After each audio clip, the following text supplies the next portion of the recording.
पिछले एपिसोड के अंत में हमने देखा था कि शू सांशी पर हमला हो चुका था। अब आगे देखेंगे।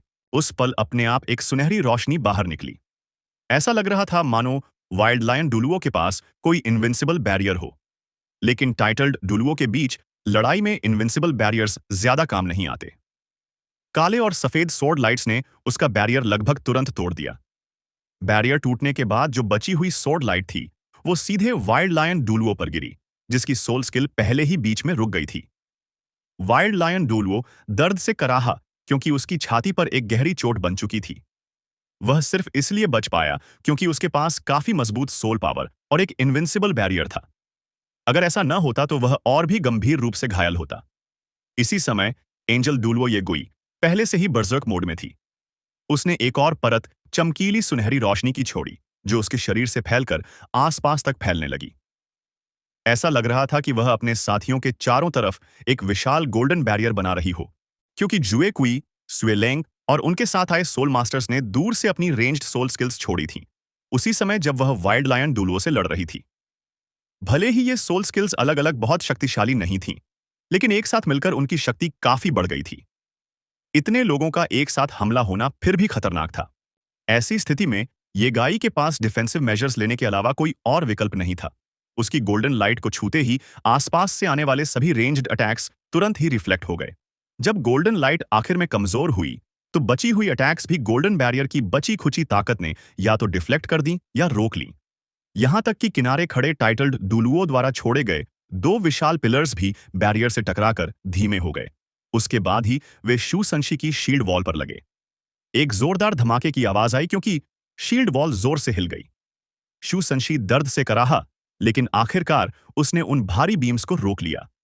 ऐसा लगा जैसे शू संशी और येगुई की संयुक्त डिफेंसिव ताकत ने उनके विरोधियों के पहले कंबाइंड अटैक को रोक लिया था। उधर ये गाई तो अभी शुरू ही हुई थी। अभी जो बैरियर उसने छोड़ा था वह उसकी soul skill holy light spiritual formation थी। इसके बाद उसका पूरा शरीर चमकदार सुनहरी रोशनी से भर गया। जैसे जैसे रोशनी बढ़ी, ऐसा लग रहा था मानो उसका शरीर शुद्ध सोने से तराशा गया हो। उसी समय उसकी पीठ पर मौजूद पंख भी उसी रंग में बदल गए। यह उसकी 7वीं soul skill angel true body थी। इस वक्त ऐसा लग रहा था जैसे कोई होली एंजल गॉड्स की दुनिया से उतर आया हो। उसकी शक्तिशाली होली ओरा चारों तरफ फैल गई और उसके विरोधियों को तुरंत ही भारी दबाव महसूस हुआ। इसके बाद उसका 8वां सोल रिंग चमका। एक सुनहरी परछाई उसके शरीर से अलग हुई और अगले ही पल वह वाइल्ड लायन डुलुओ के पीछे जाकर खड़ी थी। ये गाय की सोल स्किल से बाधित होने के बाद वाइल्ड लायन डुलुओ अपनी 7वीं सोल स्किल यानी martial soul true body release करने ही वाला था। लेकिन जैसे ही वह सुनहरा एंजल उसके पीछे प्रकट हुआ, वह तुरंत इमोबिलाइज हो गया। उसे लगा जैसे उसकी पूरी सोल उसी पल किसी अदृश्य शक्ति से जकड़ गई हो। उसने पूरी कोशिश से उस रहस्यमयी ताकत का विरोध किया, लेकिन खुद को छोड़ा नहीं पाया। अगले ही क्षण वह सुनहरी परछाई वाइल्ड लायन डुलुओ के शरीर में समा गई। उसी पल वाइल्ड लायन डुलुओ का पूरा शरीर सुनहरा हो गया। उसकी सांसें लेते और छोड़ते समय उसकी नाक और मुंह से सुनहरी लपटें निकल रही थीं। वाइल्ड लायन डुलुओ के आसपास खड़े लोग यह दृश्य देखकर डर के मारे सन्न रह गए। उसी समय एक मैट ब्लैक सोर्ड लाइट आसपास चमकी। ऐसा लगा जैसे आसपास की जगह ही ठहर गई हो। इसके बाद सभी ने एक सोल डुलुओ की चीख सुनी। उन्होंने मुड़कर देखा तो पाया कि उसका शरीर बीच से 2 हिस्सों में कट चुका था। युद्ध भूमि पर सोर्ड फैनेटिक अपनी खौफनाक सोर्ड इंटेंट के साथ हमेशा सबसे ज्यादा अटैकिंग पावर वाला योद्धा होता है। जी जुएचेन ने अपनी एक्सप्लोसिव ताकत से पहला खून बहाया था। सुएकुई और सुएलेंग पहले ही पीछे हट चुके थे, लेकिन फिर भी वे यह देखकर हैरान थे कि इतने सारे शक्तिशाली सोल मास्टर्स से घिरे होने के बावजूद शू संशी का दोस्त किसी को भी इतनी आसानी से मार सकता है। तभी उन्हें सच में समझ आया कि श्रेक एकेडमी के ग्रेजुएट होने का मतलब क्या होता है। आखिरकार उन्हें अपनी इन्वेस्टिगेशन से पता था कि शू संशी इस जनरेशन के श्रेक्स 7 मॉन्स्टर्स में से एक है। एक ही वार में किसी को मारने के बाद जी जुएचेन ने फिर से अपना जजमेंट सोर्ड घुमाया। इस बार भले ही कोई नहीं मरा, लेकिन उसने कई सोल मास्टर्स को पीछे हटने पर मजबूर कर दिया। जैसे ही युद्ध और उग्र हुआ, वाइल्ड लायन डुलुओ अचानक जोर से दहाड़ा। उसके शरीर से अचानक तेज सुनहरी चमक फूट पड़ी। ऐसा लग रहा था जैसे उसकी सोल शरीर से बाहर खींच ली गई हो। उसकी आंखें पूरी तरह सफेद हो गईं और उसका शरीर जोर से कांपने लगा। उसके पोर्स से भारी मात्रा में फायर टाइप सोल पावर बाहर निकल रही थी और हर जगह से खून बहने लगा। एक टाइटल्ड डॉलुओ का किसी सोल स्किल के सामने यूं ही असहाय होना अविश्वसनीय था। सभी सोल मास्टर्स वाइल्डलियन डॉलुओ की हालत देखकर स्तब्ध रह गए। वे केवल इतना समझ पाए कि यह सब यई गुई की 8वीं सोल स्किल की वजह से हो रहा था। Angel of death. सारी सुनहरी ऊर्जा शरीर से बाहर निकालने के बाद वाइल्ड लायन दुलुओ खुद उसी सुनहरी रोशनी में जलने लगा जो एक विशाल बीम का रूप ले चुकी थी। बीम आसमान की ओर उठी, जबकि वाइल्ड लायन डुलुओ दर्द से चिल्लाता रहा।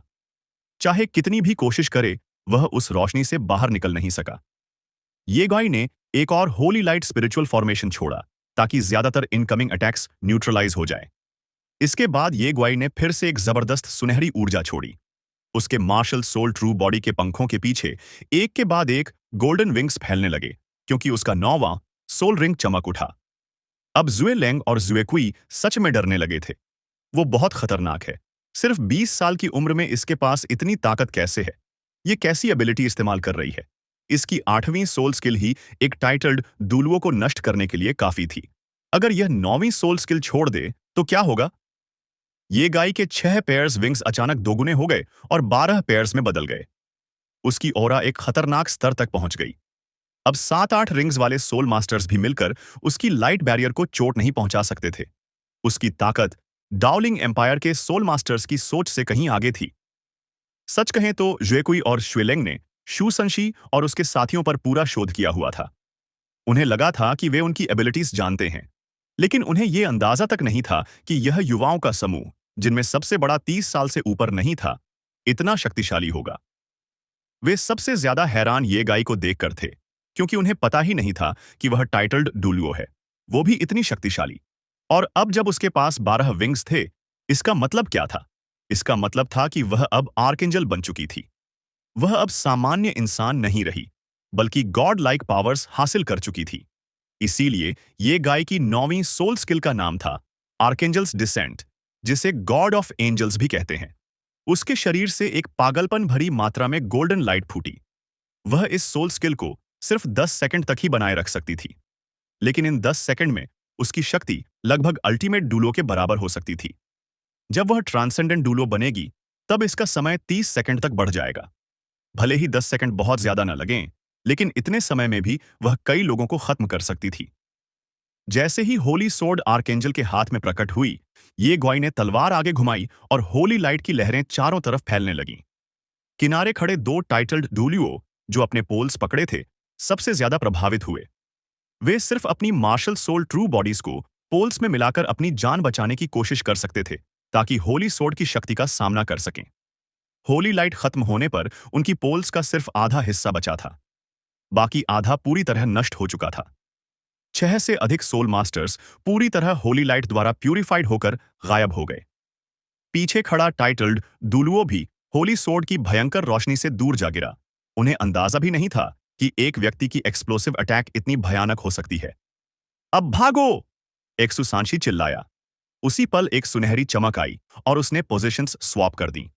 अगले ही पल सुसंशी श्वेकुई के बगल में खड़ा था, जबकि स्वेलेंग वहां पहुंच चुका था जहां वह पहले खड़ा था। जांग नानन पहले से ही स्वेलेंग का इंतजार कर रही थी। उसने तुरंत उसे पकड़कर नीचे पटका। सुसंशी की श्वानवू शील्ड श्वेकुई से जोरदार तरीके से टकराई।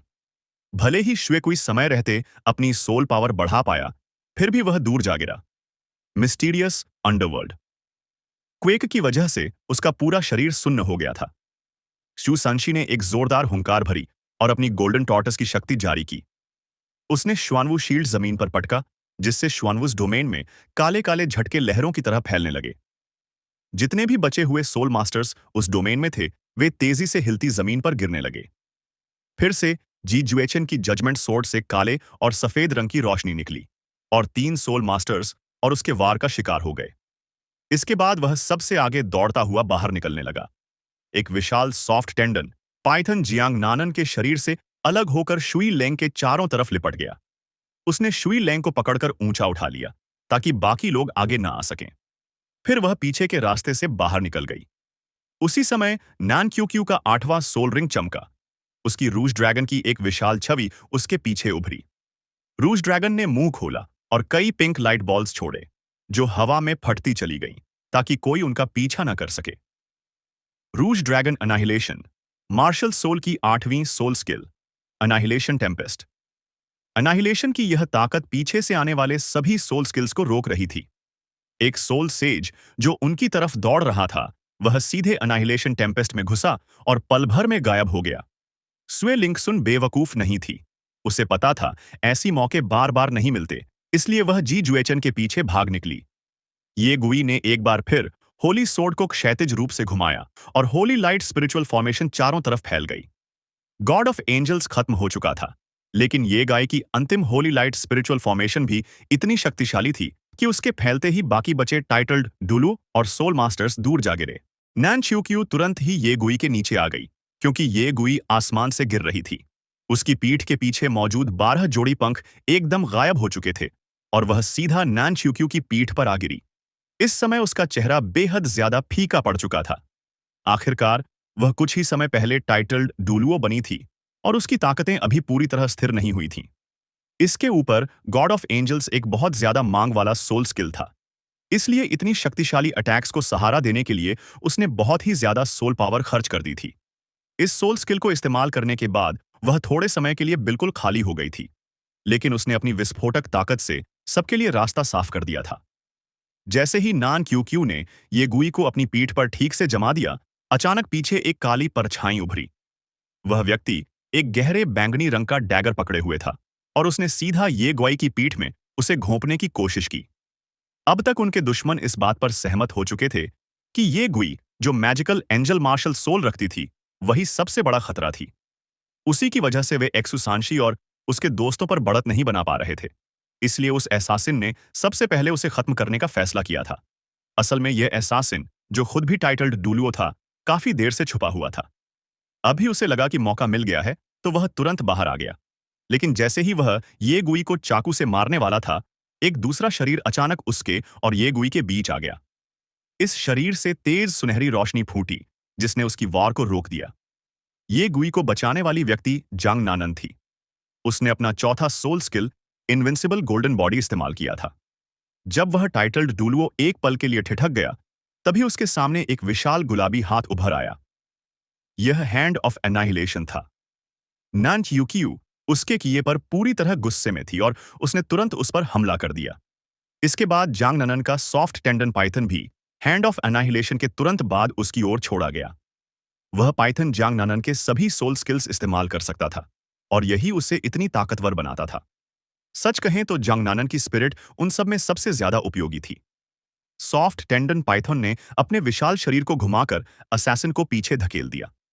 भले ही हैंड ऑफ एनाहिलेशन को रोका जा चुका था, उसने सबके लिए कीमती समय खरीद लिया था। आखिरकार पैलेस डू लिंग सिटी में था, जो डू लिंग एम्पायर की राजधानी थी। उन्होंने सोल टूल्स की मदद से पैलेस के अंदर हुई विस्फोटक लड़ाई को छुपाने की कोशिश की थी, लेकिन अगर वे यहां से किसी तरह निकल जाते तो उनके बचने की अच्छी संभावना थी। पैलेस के चारों ओर तैनात सैनिकों को खबर देते ही उन्हें इन दुश्मनों से डरने की जरूरत नहीं रहती। चू सांशी ने गुस्से में अपनी शील्ड दीवार पर दे मारी, जिससे नई बनी महल की दीवार का एक बड़ा हिस्सा ढह गया। सू संशी कभी भी सुएकुई को जाने नहीं देना चाहता था। उसकी मौजूदा कल्टीवेशन में सुएकुई की औकात कुछ भी नहीं थी। एक सामान्य सोल सेज का मुकाबला श्रेक एकेडमी के प्रशिक्षित सोल दुलुओ से कभी नहीं हो सकता था, और इसके ऊपर शू संशी लगभग टाइटल्ड डुलुओ के स्तर तक पहुंच चुका था, और यही वजह थी कि उसे इटर्नल डिफेंस कहा जाता था। शू संशी ने अपने बड़े हाथ उठाए और उन्हें सुएकुई की ओर घुमाया। यह श्वानवू डिस्प्लेसमेंट की म्यूटेटेड क्षमता थी। उसके पीछे मौजूद गोल्डन टॉर्टर्स जब सुनहरी रोशनी से चमका, तो एक विशाल सुनहरा हाथ उभरकर ज़ुएकुई पर लगा और उसे जोर से पीछे खींच लाया। लेकिन तभी अचानक ज़ुएकुई और ज़ुएलेंग दोनों के शरीर से एक जैसी चमक निकली। दो चमकीली चांदी की रेखाएं दिखीं और दोनों एक साथ गायब हो गए। टेलीपोर्टेशन, यह स्किल उन्हें कब मिली? नहीं, यह सोल स्किल जैसा नहीं लग रहा था। यह किसी सोल टूल की शक्ति लग रही थी। शू संशी यह देखकर चौंक गया, लेकिन उसे पता था कि अभी इस बारे में सोचने का समय नहीं है। उसकी प्राथमिकता बाहर निकलना थी। उसने अपने हाथ में पकड़ा श्वानवू शील्ड उठाया और हॉल के बाहर भागने की कोशिश की। जैसे ही वह कंपाउंड से बाहर निकल जाता, उसे सेना को बुलाने का मौका मिल सकता था। लेकिन जैसे ही उसने एक कदम आगे रखा, अगले ही पल वह जोर से धक्का खाकर वापस हॉल के अंदर फेंक दिया गया। एक भारी गूंज सुनाई दी और हॉल के अंदर तेज नारंगी रोशनी फैल गई। Class 9 soul engineer. बाहर एक क्लास 9 सोल इंजीनियर है। एक्सु सांशी गुस्से में गरजा। उसी समय जी जूचे और बाकी साथी उसके पास पहुंच गए। वे ठीक उसी समय पहुंचे जब एक्सु सांशी को धक्का खाकर पीछे गिरते देखा। क्लास 9 सोल इंजीनियर का नाम सुनते ही सबके चेहरों पर गंभीरता आ गई। अगर एक के बदले एक लड़ाई होती तो शू संशी उसे नहीं डरता। अपनी रक्षा क्षमता से वह क्लास 9 सोल इंजीनियर के हमलों को सह सकता था, भले ही उसे हराना मुश्किल होता। मौका मिले तो वह उसे नीचे भी गिरा सकता था। लेकिन अभी स्थिति जमीन आसमान अलग थी। दुश्मनों की संख्या बहुत ज्यादा थी। भले ही वाइल्ड लायन डुलुओ मर चुका था, हॉल में अभी भी 4 टाइटल डुलुओ मौजूद थे। उनमें से 2 शायद ये गाय के हमले से घायल हो चुके थे, लेकिन वे अभी भी लड़ने लायक थे। इसके अलावा उनके पास एक असैसिन भी था, जो टाइटल्ड डुलुओ था, और एक टाइटल्ड डुलुओ जो रक्षा में विशेषज्ञ था। और अब हॉल के बाहर एक क्लास 9 सोल इंजीनियर बैठा था। उनके भाग पाने की संभावना लगभग खत्म हो चुकी थी। अब क्या करें, कैसे निकलेंगे? इतने भारी शक्तिशाली हमलों के बाद ये गाय की सोल पावर बिल्कुल खत्म हो चुकी थी। बाकी लोगों के पास अभी अच्छी सोल पावर थी, लेकिन पिछली बार जैसा प्रदर्शन दोहराना लगभग असंभव था। और अब ये गाय लड़ने लायक नहीं थी, और उन्हें कमजोर जुए लिंगसुन को भी बचाना था, इसलिए उनकी स्थिति बेहद खराब हो चुकी थी। बाहर से जुएलेंग की ठंडी आवाज सुनाई दी। तुम सब यहीं मरोगे। अगर मेरे टीचर के टेलीपोर्टेशन बैग की वजह न होती तो शायद तुम लोग भाग सकते थे, लेकिन हमने सबसे बुरे हालात के लिए तैयारी कर रखी है, इसलिए तुम सबका मरना तय है। खत्म कर दो इनको। इनकी ऊर्जा खत्म हो चुकी है। अब भी 20 से ज्यादा सोल मास्टर्स जीवित थे। असैसिन भी सामने आ चुका था, और 4 टाइटल्ड डुलुओं ने बाकी सोल मास्टर्स को टैंग सेक्ट के लोगों पर हमला करने के लिए इकट्ठा कर लिया था। शू संशी और उसके दोस्तों के चेहरों पर निराशा छाने लगी। नान क्यूक्यू ने दांत भींचे और धीरे से ये गुई को जमीन पर लिटाया। फिर उसने अपना आईसी वॉर गॉड्स आर्मर पहन लिया। भले ही उसका आर्मर हुओ यूहाओ के आर्मर जैसा शक्तिशाली नहीं था, लेकिन उसे टाइटल्ड डुलुओ के बराबर की ताकत देने के लिए काफी था। स्वेलिंगसुन भले ही अनुभवी योद्धा नहीं थी, लेकिन उसे समझ आ गया कि इस समय उसे क्या करना चाहिए। वह टीम की मदद करने के बजाय बोझ न बने, इसलिए ये गाय की देखभाल के लिए पीछे हट गई। ये गाय जमीन पर पालथी मारकर बैठ गई थी, और वह अपने आसपास क्या हो रहा है इसकी बिल्कुल परवाह नहीं कर रही थी। वह जितनी तेजी से हो सके अपनी सोल पावर वापस लाने की कोशिश कर रही थी। यहां से निकलना मुश्किल था, इसलिए अब बस एक ही रास्ता था, लड़ाई जीतना। क्लास 9 सोल इंजीनियर शायद अंदर आने का इरादा नहीं रखता था। आखिरकार वह खुले स्थान में लड़ने में ज्यादा सक्षम होता। उसके लिए हॉल जैसी संकरी जगह में लड़ना समझदारी नहीं थी, और अंदर मौजूद सोल मास्टर्स ही टैंक सेट के बचे हुए लड़ाकों से निपटने के लिए काफी थे। शू संशी का चेहरा ठंडा हो गया। उसने शुआनवू शील्ड को पकड़ा और नान क्यू क्यू के सामने जाकर खड़ा हो गया। जी जुएचिन और नान क्यू क्यू उसके दोनों ओर खड़े हो गए, और जियांग नानन बिल्कुल पीछे। चारों ने एक साधारण बैटल फॉर्मेशन बना लिया। चारों टाइटल्ड डुलुओ धीरे धीरे आगे बढ़ने लगे। वे बिना सोचे समझे हमला नहीं करना चाहते थे। जो विस्फोटक शक्ति उन्होंने अभी देखी थी, उसने उन्हें सतर्क कर दिया था। कुछ ही पलों में सामने वाले ग्रुप ने एक टाइटल्ड डुलुओ को गिरा दिया था। भले ही उनकी तरफ की टाइटल्ड डुलुओ अस्थायी तौर पर बाहर हो गई थी, लेकिन सीधे नीचे गिरने जैसा नहीं था, और वह शक्तिशाली टाइटल्ड डॉलुओ अभी सोल पावर वापस लाने की कोशिश कर रही थी। वे उसे समय देना नहीं चाहते थे, लेकिन जान जोखिम में डालकर हमला भी नहीं कर सकते थे। जब उन्हें पूरा फायदा मिला हुआ था, तो वे कोई बेवकूफी भरा खतरा नहीं उठाने वाले थे। चारों टाइटल्ड डुलुओ के पीछे मौजूद सोल डुलुओ और सोल सेजेस ने अपने मार्शल सोल ट्रू बॉडीज इस्तेमाल करना शुरू कर दिए। वही उन्हें उनकी पूरी ताकत देते थे। उन्हें अपनी कुल शक्ति बढ़ानी थी, और मार्शल सोल ट्रू बॉडीज इसे बढ़ाने का सबसे अच्छा तरीका थे। माहौल पूरी तरह तनाव से भर गया। चारों टाइटल्ड डुलुओ ने अभी मार्शल सोल ट्रू बॉडीज नहीं निकाले थे, क्योंकि वे अपनी चालों में लचक बनाए रखना चाहते थे। उन्हें बस सू संशी और बाकी के हमलों को रोकना था। असली हमला सोल सेजेस और सोल डुलुओ कर सकते थे। उनकी अटैक्स सबको खत्म करने के लिए काफी होती, और टैंक सेक्ट के लोगों के पास पीछे हटने का कोई रास्ता भी नहीं था। अजीब और अलग अलग मार्शल सोल ट्रू बॉडीज सामने बनने लगे और माहौल और भी भारी हो गया। शू संशी का शरीर तेज रोशनी से चमक रहा था और उसका श्वानवू शील्ड सुनहरी चमक दे रहा था। जैसे ही दुश्मन हमला करता, वह तुरंत अपना श्वानवू ट्रू बॉडी इस्तेमाल कर देता। उसे पूरा भरोसा था कि वह बहुत देर तक उनके हमलों को झेल सकता है। आखिरकार उसे इटर्नल डिफेंस यूं ही नहीं कहा जाता था। वे दुश्मनों को मारना चाहते थे, लेकिन उन्हें यह भी नहीं पता था कि मारे जाने से पहले वे कितनों को साथ ले जा पाएंगे। चूंकि भागना नामुमकिन था, उन्होंने ठान लिया था कि जितनों को गिरा सकें, उतनों को गिराएंगे। जैसे ही दोनों तरफ के बीच लड़ाई शुरू होने वाली थी, हॉल के बाहर से एक चीख सुनाई दी। यह क्या? चारों टाइटल्ड दुलुओं के चेहरों पर चिंता फैल गई। शू संशी वाले सब लोग अंदर ही थे। इसका मतलब चीख उनकी ही टीम की तरफ से आ रही थी, और इसका अर्थ था कि शायद शू संशी की मदद पहुंच चुकी है।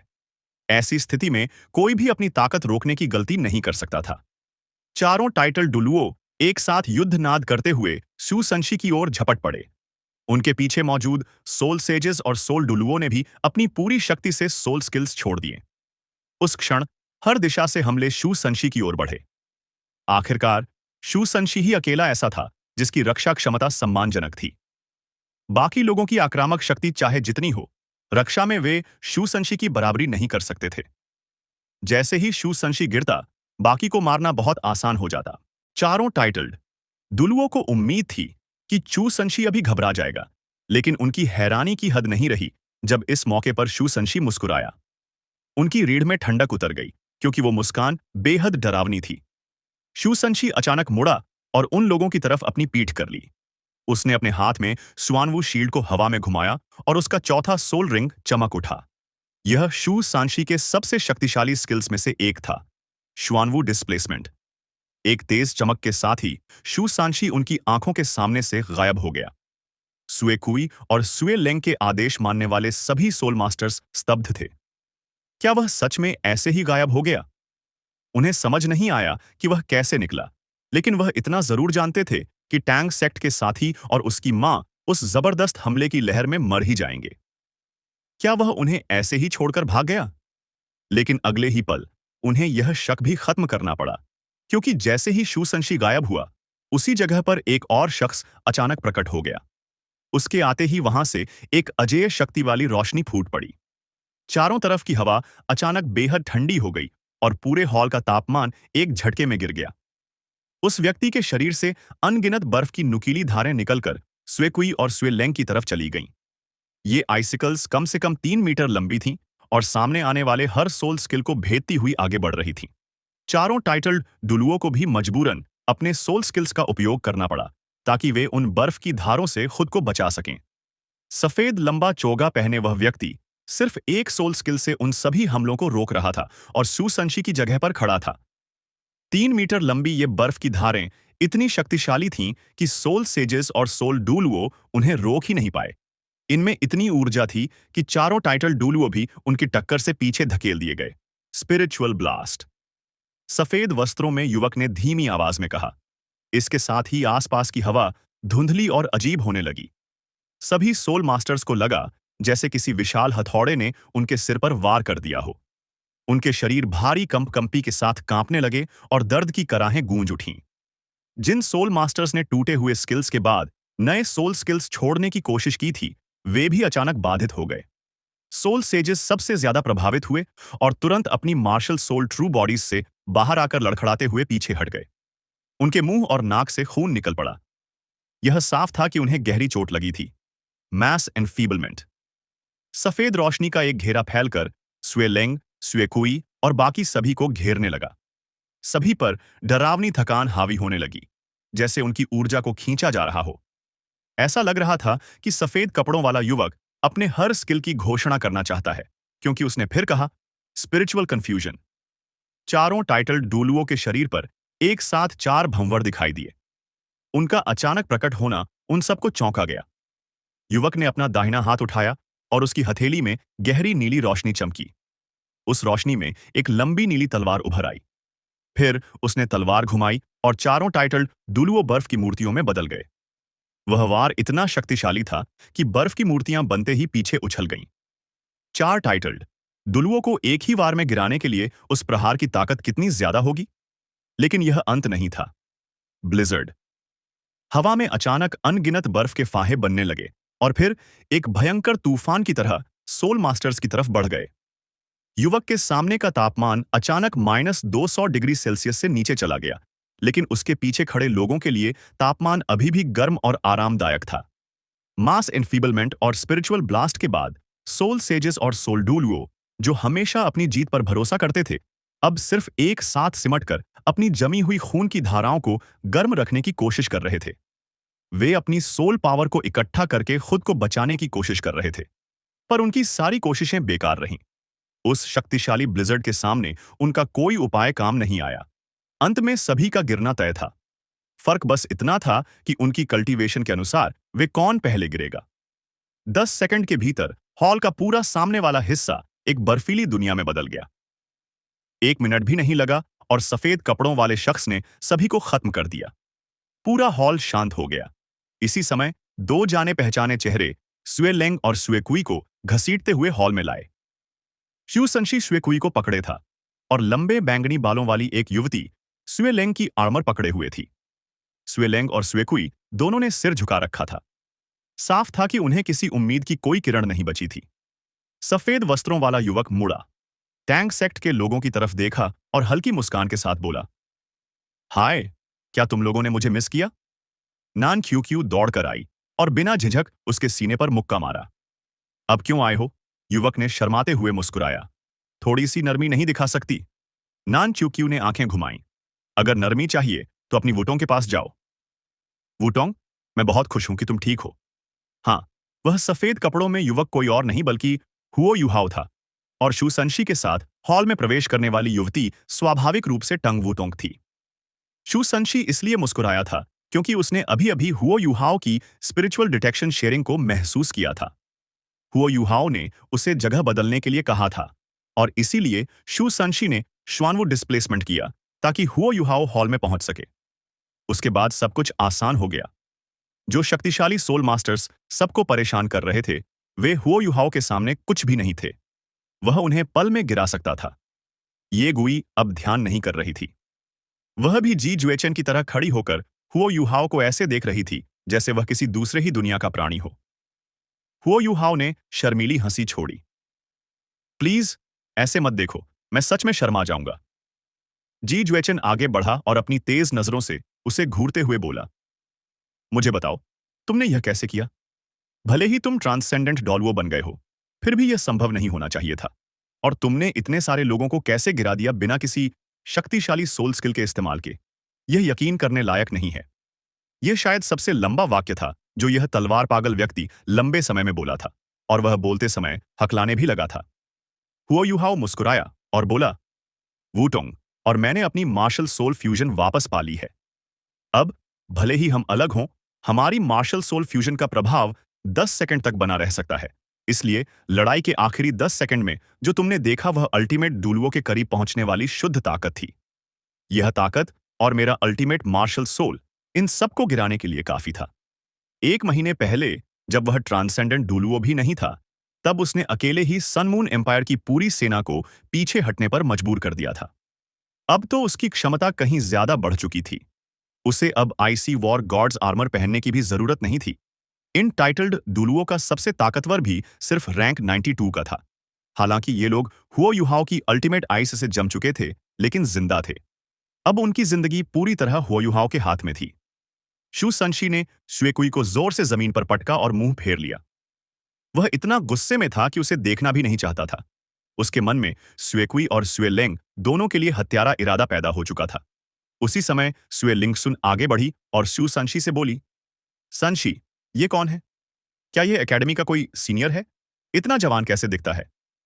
सीनियर? बताइए ना, अपनी स्किन की देखभाल कैसे करते हैं? शू संशी का चेहरा अजीब सा हो गया। वह अपनी मां से बहुत प्यार करता था, लेकिन वह यह भी जानता था कि वह कभी-कभी बहुत भोलापन दिखाती है, और अगर वह इतनी तेज तर्रार होती तो शायद उसके पिता उसे महल से ले ही नहीं जा पाते। इसलिए वह इस भोलापन से खुश ही था। उसने कहा, अरे मां, ये मेरे सीनियर नहीं हैं, ये मेरे साथी डिसाइपल हैं। सच कहूं तो ये मेरे जूनियर हैं। इनका नाम हुओ युहाओ है। आपको याद है थोड़ा समय पहले जो खबर आई थी, आइज ऑफ द असुरा, जिसने ट्रांसेंडेंट डुलुओ और क्लास 9 सोल इंजीनियर्स के खिलाफ लगातार 7 जीत हासिल की थी। यही हुओ युहाओ है, स्पिरिट आइस डुलुओ, और ये हैं तंग वुतोंग, ड्रैगन बटरफ्लाई डुलुओ। स्वेलिंगसुन की आंखें अविश्वास में फैल गईं। उसने हुओ युहाओ को देखा, फिर शू संशी की तरफ देखा। हुओ युहाओ तुरंत तंग वुतोंग के साथ आगे बढ़ा और बोला, नमस्ते, मिस्टर्स एक्सू। एक्सू लिंगजुन अभी भी सारी बातें समझने की कोशिश कर रही थी। अचानक उसने पीछे मुड़कर एक्सू सांशी के हाथ पर थपकी मारी। तुम बस बेकार हो। देखो इसे, कितनी ताकत है इसकी, और सोचो तुम इससे बड़े हो। एक्सू सांशी समझ नहीं पा रहा था कि हंसे या रोए। माँ, मेरी तुलना इन लोगों से कैसे कर सकती है? मेरा जूनियर भाई तो राक्षसों का भी राक्षस है। मैं अपनी तरफ से बहुत अच्छा कर रहा हूं, और हमेशा दूसरों से तुलना करना सही नहीं होता। इंसान को अपनी मेहनत के नतीजों से खुश रहना चाहिए। जंगनानन ने हल्की खांसी की और बोली, संशी, मिस्ट्रेस जू, क्या पहले हमें यहाँ की स्थिति संभालनी नहीं चाहिए? जू सांशी तुरंत रुक गया और सिर हिलाया। फिर उसने हो युहाओ की तरफ देखा, जैसे वह उसकी राय का इंतजार कर रहा हो। हो युहाओ ने सिर हिलाया और कहा, आज मैं तुम्हारा योद्धा हूं।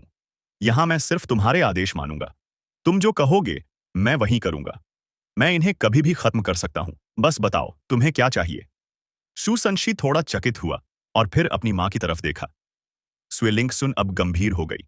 उसके चेहरे पर हत्या का इरादा साफ दिख रहा था। उसने कहा, इन्हें मरना ही चाहिए। शू संशी थोड़ी देर चुप रहा और फिर सिर हिलाया। उसने कहा, आप सब यहीं रहें। मैं बाहर जाकर कुछ लोगों को बुलाकर लाता हूं। असली सच जानने के बाद ही कोई निर्णय लेना चाहिए।